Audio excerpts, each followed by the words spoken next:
Bien, chers amis pèlerins, avant le commencement de cette messe solennelle célébrée par Monsieur le chanoine Fournier, aumônier militaire, un envoi un peu spécial, d'abord parce qu'il n'est pas juste après la messe et le départ, avant le départ de notre colonne, mais aussi parce que, bien sûr, les circonstances et la période où nous sommes donnent peut-être une note un peu particulière à ce pèlerinage 2020.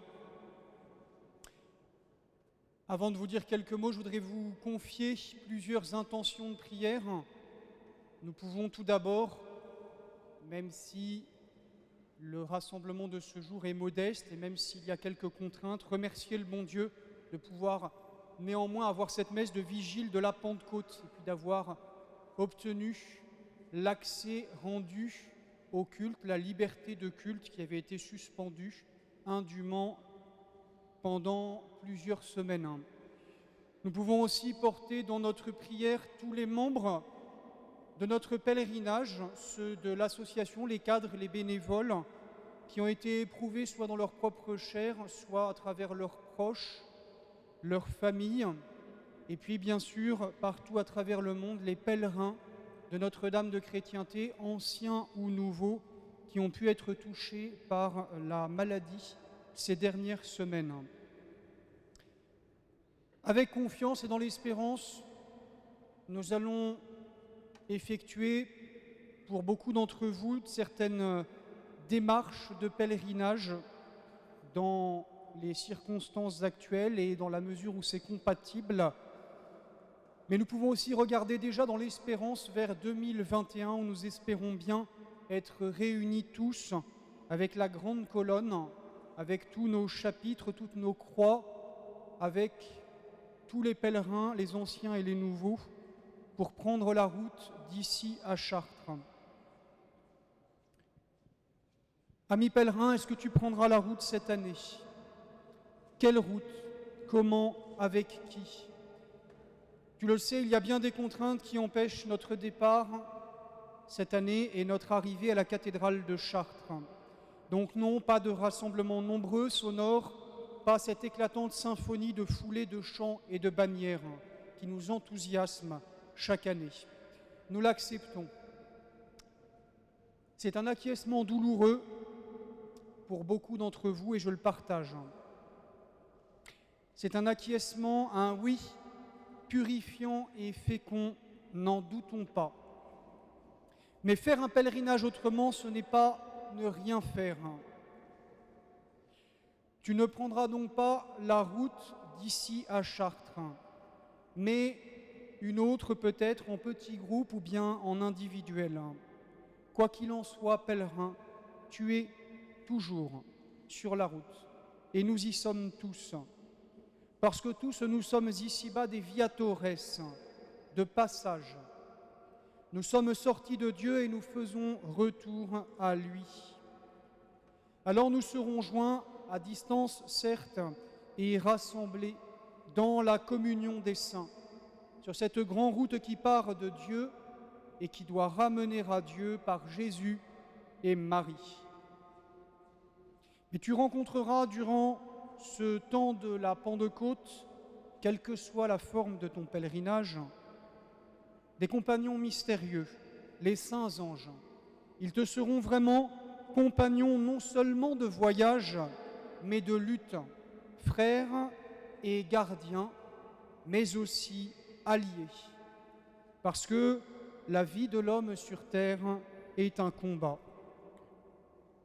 Saint Michel te lancera d'abord sur le chemin de la création et t'appellera à la conversion.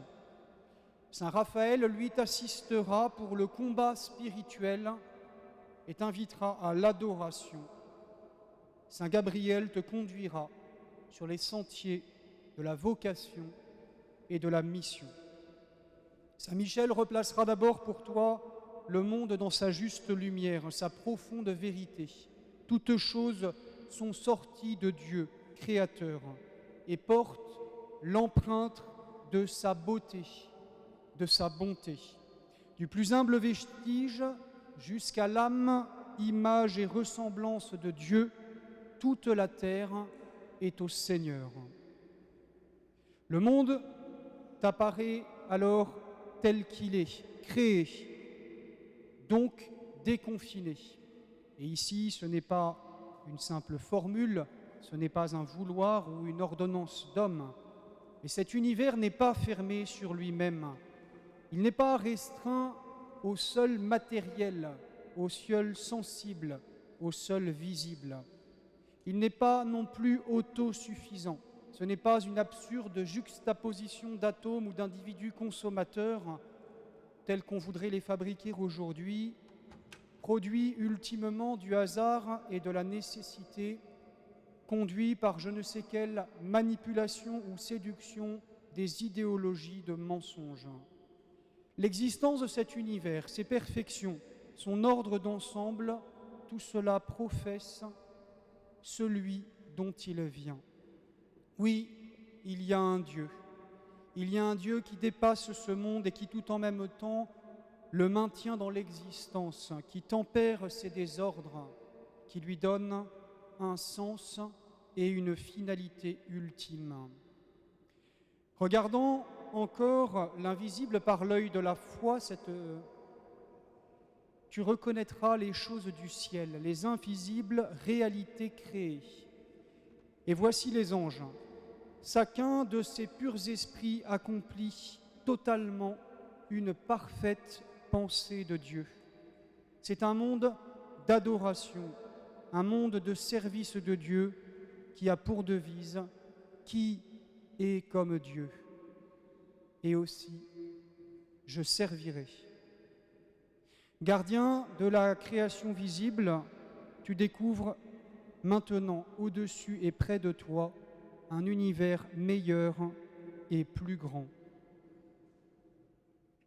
Avec l'archange Raphaël, tu voyageras ici-bas entre deux règnes, deux cités antagonistes.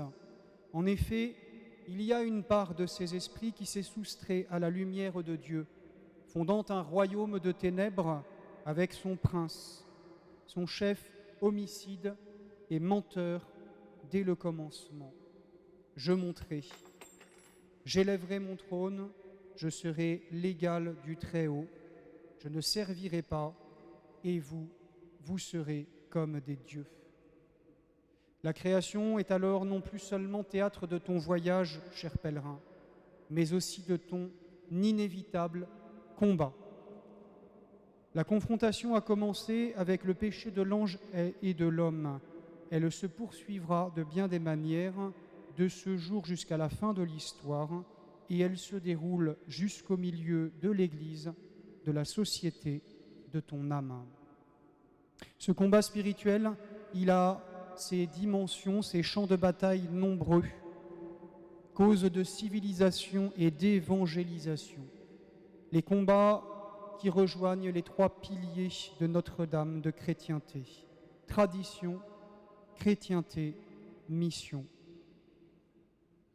Et l'ampleur du champ de bataille peut nous effrayer, car tout semble à défendre, à restaurer, à reconquérir pied à pied, dans une société liquide et marécageuse, dans un contexte de confusion et de crise dans l'Église. Défendre le mariage, la famille, la vie en particulier celle des plus petits et des plus fragiles. Défendre le sacerdoce catholique, le respect et l'adoration dus au Seigneur dans la Sainte Eucharistie, la radicalité du célibat sacerdotal, la messe, les sacrements. Transmettre la foi, restaurer et maintenir la culture chrétienne, l'école, l'éducation catholique, défendre la dignité de la femme, la vraie, à l'école de la Vierge Marie, restaurer et défendre la virilité et la paternité, à l'image de Saint Joseph, maintenir l'identité de la civilisation occidentale, les racines chrétiennes de l'Europe et le génie des nations. Que la liste est longue de ces combats à mener, amis pèlerins. Ne t'effraie pas, Ne lâche pas ces causes de ton temps, surtout pas sous de pieux prétextes. N'oublie pas que tu as été préparé, affermi par Dieu aussi pour cela. Tu as reçu les onctions du baptême et de la confirmation au cœur, aux épaules, au front. Tu es devenu, avec les saints anges, lutteur de Dieu, lutteur avec Dieu, lutteur pour Dieu. Avec Saint Gabriel, tu méditeras sur l'envoi en mission, la place où Dieu te veut et t'appelle dans l'Église et la cité. Tu chercheras le prolongement en toute ta vie de cette demande du Pater que tant de fois tu as dite et méditée. Adveniat regnum tuum, que votre règne arrive. Saint Gabriel et les anges gardiens œuvrent à cette première venue du Christ et de son règne, venue en humilité par l'incarnation. Ils seront de la dernière venue du Christ, de l'achèvement de son règne à la fin des temps, mais dans l'entre-deux, ils sont tes alliés pour travailler à l'avènement du règne du Christ dans l'Église et dans la cité. Un règne de vérité qui éclaire les intelligences, un règne de droiture et de justice qui redresse les cœurs et les volontés. Achevons maintenant en nous tournant vers l'Ancien Testament et la parole que Dieu adresse aux Hébreux entrant au désert. Voici que j'envoie mon ange devant toi, il te gardera en chemin. Sois vigilant parce que tu es sans cesse en sa présence. Écoute sa voix, ne le déçois pas, ne l'irrite pas. Amis pèlerins, que la difficulté de la période que nous vivons ne te pousse pas à imiter le serviteur paresseux de l'Évangile. N'enfouis pas les talents reçus, entends les appels. Et pour te tirer dans cette direction, souviens-toi de Jeanne d'Arc, proclamée sainte il y a 100 ans, docile à son conseil, prudente en sa réflexion, mais déterminée et généreuse dans sa mission. Elle est la sainte de la jeunesse la meilleure, celle de Dieu, celle du cœur et de la foi.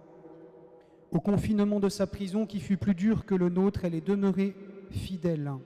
Au jour de grande pitié pour l'Église et pour la France, elle incarne l'invincible espérance, combattue souvent, battue parfois, abattue jamais.